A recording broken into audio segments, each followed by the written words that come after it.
Hello, BookTube. I want to continue today with my read along of J.R. Tolkien's Lord of the Rings. We're at the Return of the King here in the Return of the Read Along, and I want to start off with a little bit of backstory, as usual. It's actually an enormous backstory by now, but I'm assuming you've all been watching, so you don't need the whole thing. We want to just hit a few points that will come back to the chapters that we're reading today, which are, let me see here. I should probably tell you that. Let's see here. We are reading today from in book 5. We're in book 5, which starts off the Return of the King. We're reading from chapter 7 to chapter 10, and the story, the overall story that we're reading, of course, here starts ages ago in the land of Middle Earth when Sauron, the Dark Lord of Mordor in the south of Middle Earth, forges a ring of great power and malevolence, and pours a lot of his own self and energy into that ring, and in the course of battle loses it, and it's gone for ages. It's gone from history for ages, and then is rediscovered by a hobbit, and through a long series of events, it becomes known to the wise, good people of Middle Earth, the kings of and queens of the elves, the dwarfs, the great houses of man, and a wizard named Gandalf. It actually becomes known to all the wizards in Middle Earth. And it's decided amongst these good people, the free peoples of Middle Earth, that the only responsible choice about the ring is to destroy it. There's no way to use it. It's thoroughly evil. And there's no hope for freedom or peace if it falls back into the hands of its original creator. So the course of action they take is to walk it into Sauron's kingdom of Mordor, to the fires of Mount Doom where it was forged, and destroy it.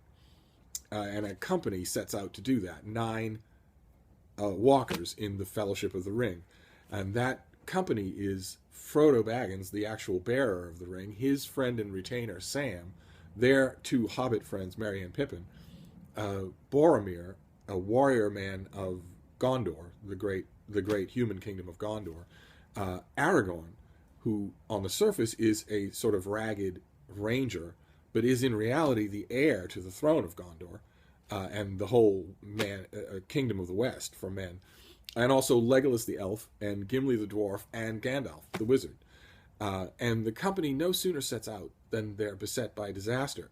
Gandalf seems to die in battle with a mystical creature, and Merry and Pippin are kidnapped by a band of ruthless orcs in the employ of Saruman, another wizard who, unlike Gandalf, has been turned to evil and wants the ring for himself.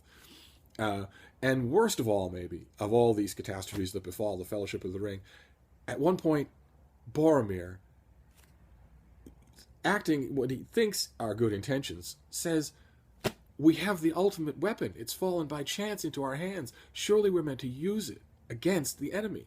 And no amount of persuasion, no amount of people smarter than him telling him you can't use it, it's thoroughly evil, will convince him, until finally in the Fellowship of the Ring he tries to take the ring from Frodo, who flees from him. And Boromir then comes to his senses and atones for his mistake by trying to save Merry and Pippin. He kills plenty of their abductors and then is killed himself. And we follow the story. It splits from that point on. Tolkien splits the narrative. So half of the narrative from then on is the story of Frodo and Sam slowly making their way into Mordor. They are accompanied by Gollum, the creature who once held the ring in his possession and was warped and damaged by it. The other half of the narrative is everybody else. Through a series of circumstances, Merry and Pippin end up in Gondor, which then comes under siege from the forces of Mordor. Through another series of circumstances, it turns out that Gandalf is alive. He comes back to life, dethrones his fellow wizard Saruman, and becomes Gandalf the White, a far more powerful version of his original self. And at the same time, Aragorn and Legolas and Gimli go elsewhere and eventually need to come to the rescue of Gondor. And the only way they can do that is through something called the Passes of the Dead, that are haunted by a deceased and disgraced human army that actually owes its allegiance to the House of Elendil. It actually owes its allegiance to Aragorn, if he has the strength of will to command it, and it turns out that he does. So he and Gimli and Legolas and this army of the dead arrive at the siege of Gondor just in time to save the city of Minas Tirith from destruction. And at the same time, the Nazgul, the winged supernatural servants of Sauron, are turned aside. They are part of the siege of Minas Tirith, and they are turned aside in part by the actions of the heroic Eowyn, who manages, with a little help from a hobbit, to kill the great captain of the Nazgul himself. A thing totally undreamt of. And when our heroes had dethroned Saruman, when they break his stronghold and drive him from power, they realized that in his stronghold he possessed a Palantir, a small, smooth, indestructible stone, one of 7, created ages ago, that can communicate with each other over great distances, and that can also see the world, the past and the present, in the way we might think of a spy satellite. And it turns out, when they get to Gondor, when they meet Denethor, the steward of Gondor, essentially the ruler of Gondor, and also the father of Boromir, it turns out that he's had a Palantir all along as well in the city, and has been using it to gain knowledge, and that hasn't been good for him. That hasn't been healthy for him, because the reason why Saruman's Palantir is not healthy, and the reason why Denethor's Palantir is not healthy, is because one of the Palantir is owned by Sauron. He's not the kind of person you want on a group phone call. And at the beginning of the Return of the King, Denethor,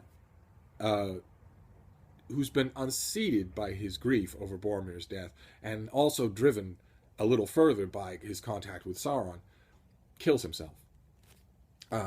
And it's disturbing to Gandalf, who's there to see it happen, and he describes something that will become important as this book goes on. There's a thread that develops throughout this book. I wanted to read this to you just so that I can highlight it for you.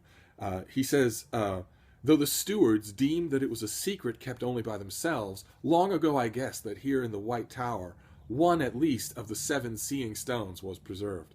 In the days of his wisdom, Denethor would not presume to use it to challenge Sauron, knowing the limits of his own strength. But his wisdom failed, and I fear that at the peril of his realm grew, he looked on the stone and was deceived. Far too often, I guess, since Boromir departed. He was too great to be subdued to the will of the dark power. He saw nonetheless only those things that power permitted him to see. The knowledge which he obtained was doubtless of service to him, yet the vision of the great might of Mordor that was shown to him fed the despair of his heart until it overthrew his mind. And that's a very interesting thing for Gandalf to say. The events that are happening all around it are so dramatic that you might overlook it. But think about what he's saying. The steward of Gondor, Denethor, in whom runs the blood of the ancient races of mankind, just as it does in Aragorn, is so strong that Sauron, the Dark Lord, who's a supernatural being, who's millennia old, cannot overcome him. He can only fool him. That's amazing. And it's echoed a bit later on when Legolas mentions the trip that he and Gimli took with Aragorn with the army of the dead. And Legolas says, in that hour I looked on Aragorn and thought how great and terrible a lord he might have become in the strength of his will had he taken the ring to himself. Not for naught does Mordor fear him. This is a thread that runs throughout this book. The strength of man, the strength of men, as opposed to all these other supernatural races. We've been told from the beginning of the trilogy that the race of man, the age of man, is on the cusp of being born or extinguished, depending on what happens with the ring.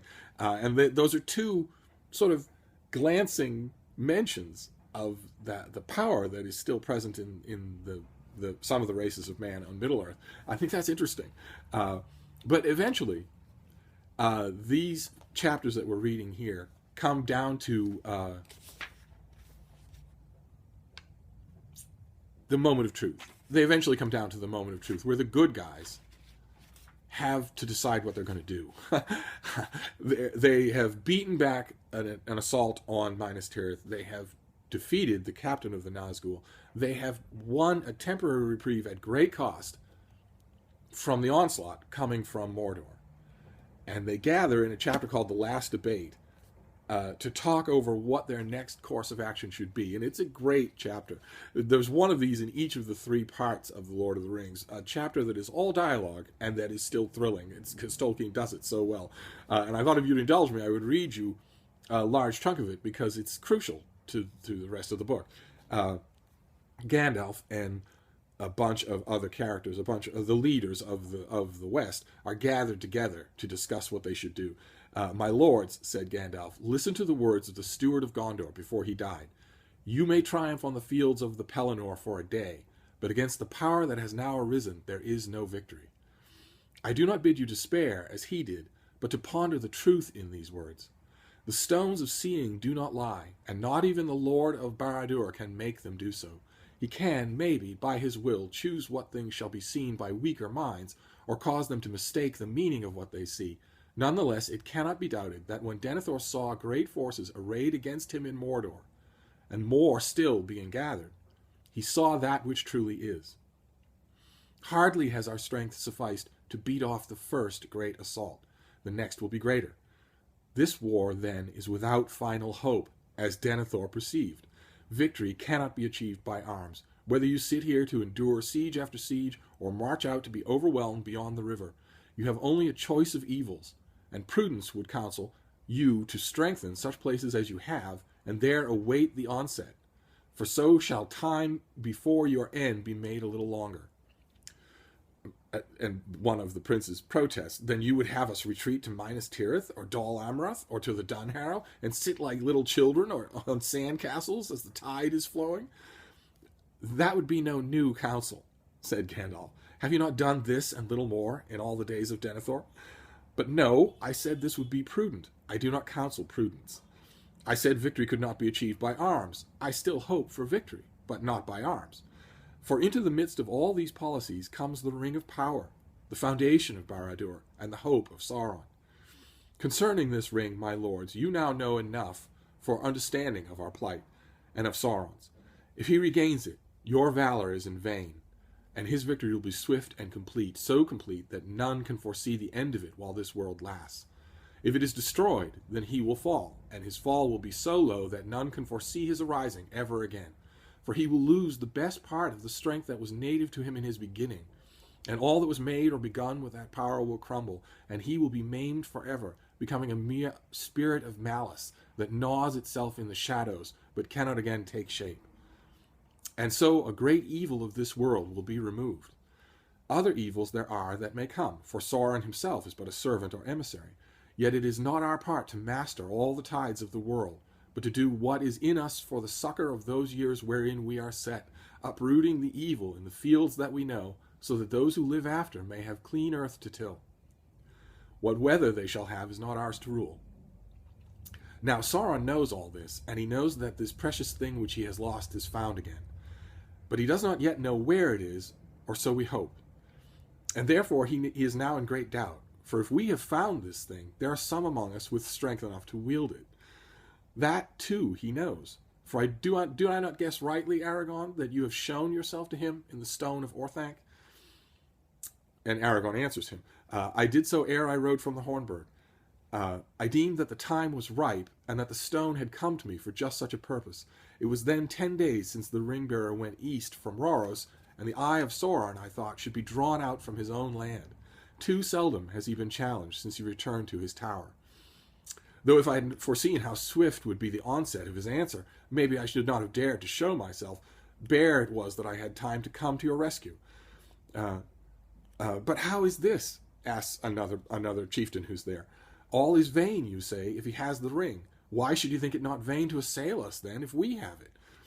He is not yet sure, said Gandalf, and he has not built up his power by waiting until his enemies are secure, as we have done. Always Gandalf with the little jab. Because he's been fighting to fight Sauron forever. He's been urging the powers of the West to fight Sauron forever, and they haven't been listening. He has not built up his power by waiting until his enemies are secure, as we have done. Also, we could not learn how to wield the full power all in one day. Indeed, it can only be used by one master alone, not by many, and he will look for a time of strife ere one of the great among us makes himself master and puts down the others. In that time the ring might aid him if he were sudden. He is watching. He sees much and hears much. His Nazgul are still abroad. They passed over this field ere sunrise, though few of the weary or sleeping were aware of them. He studies the signs. The sword that robbed him of his treasure is remade. The winds of fortune turning in our favor. The defeat unlooked for of his first assault. The fall of his great captain. His doubt will be gnawing even as we speak here. His eye is now straining towards us, blind almost to all else that is moving. So we must keep it.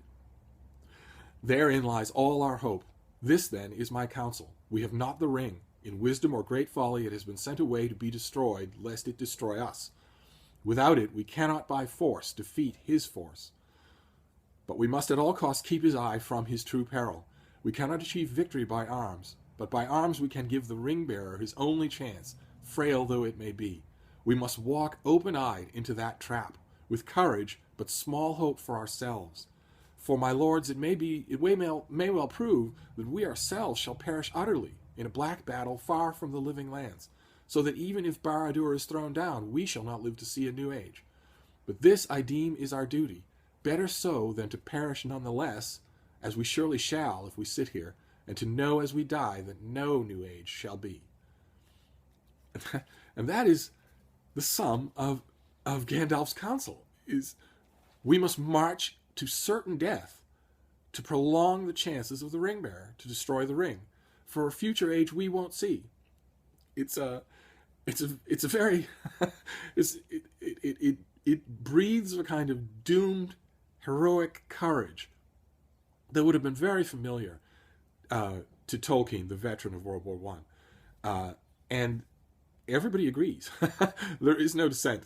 The leaders of the Free Earth agree and march to the gates of Mordor. They march to the gates of Barad-dûr, to Sauron's stronghold, which cannot be taken by force of arms, and they know that. They do it anyway to distract him. And when the gate opens of Barad-dûr, the mouth of Sauron comes forward, the emissary that Sauron sends out on a deformed horse to speak with these people and to deliver terms. And I wanted to read this because it's very interesting, and we'll wrap it up. I won't make this a very long video. Gandalf is playing for time, and he asked the emissary of Sauron to name his terms. And I remember when I first read this, how surprised I was that the emissary of Sauron actually then does name terms. I want to read them to you. Now these are the terms, said the messenger, and smiled as he eyed them one by one. The rabble of Gondor and its deluded allies shall withdraw at once beyond the Anduin, first taking oaths never again to assail Sauron the Great in arms, open or secret. All lands east of the Anduin River shall be Sauron's forever, solely. West of the Anduin, as far as the Misty Mountains and the Gap of Rohan, shall be a tributary to Mordor, and men there shall bear no weapons, but shall have leave to govern their own affairs.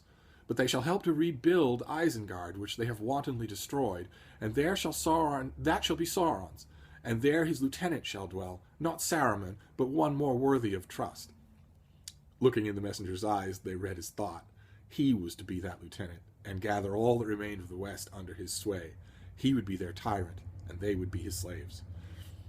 But Gandalf said, "This is much to demand for the delivery of one servant, that your master should receive in exchange what he might else fight many a war to gain?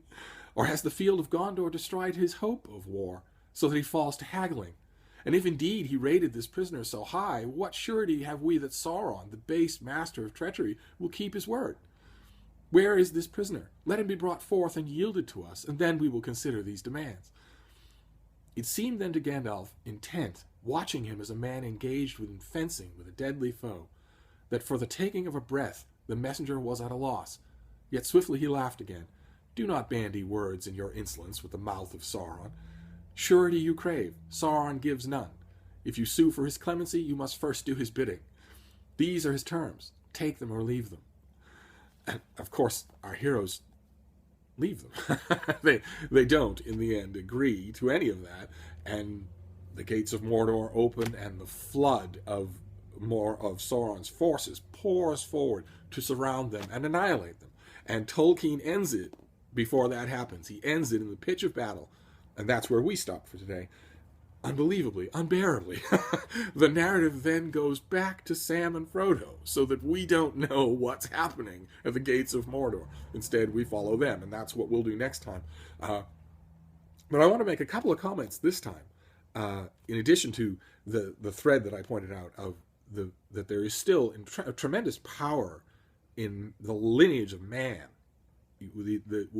Fans of Lord of the Rings tend to concentrate on the elves and the dwarfs and the wizards and whatnot, but the book is about the rise of man, and whether it's poor deluded Denethor, who has strength of will enough to vie with Sauron and not lose, or whether it's Aragorn, who Sauron actually fears. There's that thread, but I wanted to bring up two other things. The first one is something that I mentioned before when we were talking about the death of Gandalf. You remember I mentioned that after the fact, his friends, Aragorn, Legolas, and Gimli, when they are reeling from his death, from him watching him fall to his death, they don't quite act like characters would who really believed he was dead. I believe that their reactions, they're joking and laughing in a few days. I believe that their reactions to his death are a slip on Tolkien's part. I think it's a slight indication, if you're paying attention, that Tolkien knew his character was not dead and couldn't quite invest his characters with the knowledge that his character was dead. And I think we see the same thing here. I know it's heresy for any reader of Lord of the Rings to disagree with Gandalf. Nevertheless, his advice is bad. He says in the last debate that the whole purpose of the powers of the West should be to give Frodo the time he needs to destroy the ring. And then what does he counsel them to do? Saddle up and ride to Mordor in all their strength. Right away. When actually, in order to give Frodo the time he needs, without them knowing anything of what's going on with Frodo, the proper plan of battle would be to delay. It wouldn't be to throw your strength away, all of it, on a battle you know you can't win. How does that help the ring bearer, even if he succeeds? I think that advice and the fact that the captains all act on it is another example of how we can almost see these characters knowing that what Tolkien knows, that this doomed gesture is actually the right thing to do, that it's going to make for the best reading. But the other thing I wanted to mention, the other thing that just blows me away, every time I reread it, it strikes me anew. Those things that I just read to you, those are Sauron's demands. That's what he wants. This guy's 3,000 years old. He comes from a mystical realm across the sea. He has vast and supernatural powers. And what he wants is Poland and the Danzig Corridor. What he wants is territory.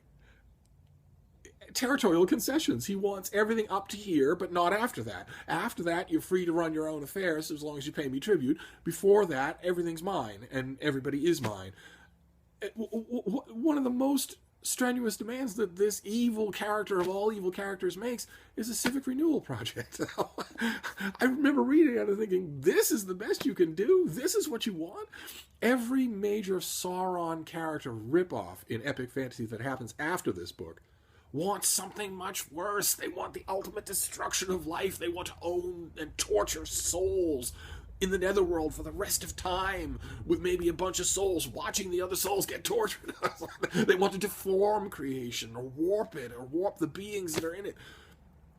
This, I don't know what it is. Maybe Tolkien's imagination in this rare instance was limited by his time, was limited by the strong echoes of World War II. But one way or another, it's always struck me that when it comes time for Sauron to make his demands, what he actually wants, why he's actually making war on Middle-earth, they ought to be a little more impressive than what we see here. I mean, how many of the rank and file citizens of Middle Earth would have agreed to those terms? Maybe that's Tolkien's point. I don't know. One way or another, that's it for this section of the Return of the Read-Along. And now we've got 2 more to go. And the next one will not be a year from now, I promise. I want to wrap this up because I want to do another read-along, and I want to do it in a brisk fashion. So next time, we will shift our attention to the 2 hobbits in Mordor. We'll see what we can make of it. Thank you, Book 2.